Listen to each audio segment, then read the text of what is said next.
मुंबई की राजनीति में मराठी मानुस का मुद्दा दशकों से सत्ता की चाबी रहा है। बाल ठाकरे ने इसी मुद्दे पर शिवसेना की नींव रखी और दशकों तक मुंबई पर राज किया। लेकिन अब 2026 के बीएमसी चुनाव की दहलीज पर मुख्यमंत्री देवेंद्र फडणवीस ने एक ऐसा बयान दिया है जिसने ठाकरे परिवार के इस अवैध किले में सेंध लगाने की कोशिश की है। फडणवीस ने साफ कर दिया कि मुंबई का अगला मेयर न केवल मराठी होगा बल्कि हिंदू भी होगा। ये बयान सीधे तौर पर उद्धव ठाकरे और राज ठाकरे के गठबंधन को चुनौती देता है। सीएम देवेंद्र फडणवीस ने एक इंटरव्यू में दावा किया कि बीएमसी चुनावों में महायुति की जीत पक्की है।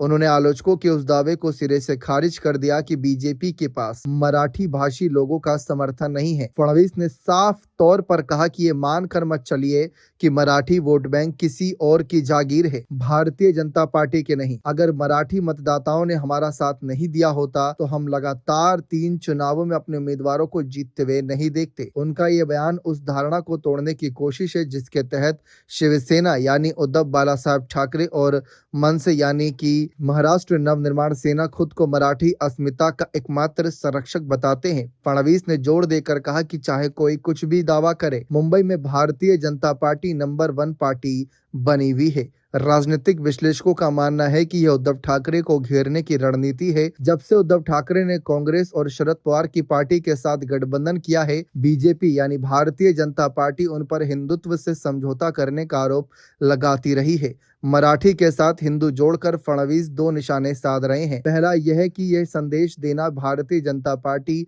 मराठी विरोधी नहीं है और मुंबई की कमान एक मराठी के हाथ में ही रहेगी। दूसरा, उद्धव ठाकरे के वोट बैंक में सेंध लगाना जो हिंदुत्व के मुद्दे पर उनसे नाराज हो सकते हैं। यह बताना कि असली हिंदुत्व अब महायुति के पास है। फडणवीस ने कहा कि मुंबई की आत्मा नहीं बदलेगी, कोई भी मुंबई से उसकी मराठी पहचान नहीं छीन सकता। लोग कहीं से भी आए लेकिन इस शहर का मराठीपन स्थायी है। उन्होंने मुंबई के गणेश उत्सव और परंपराओं को संरक्षित करने की बात कहकर भावनात्मक कार्ड भी खेला है। अब देखते हैं इसका असर भविष्य की राजनीति पर कैसे पड़ता है। बने रहे चैनल के साथ। बहुत बहुत शुक्रिया।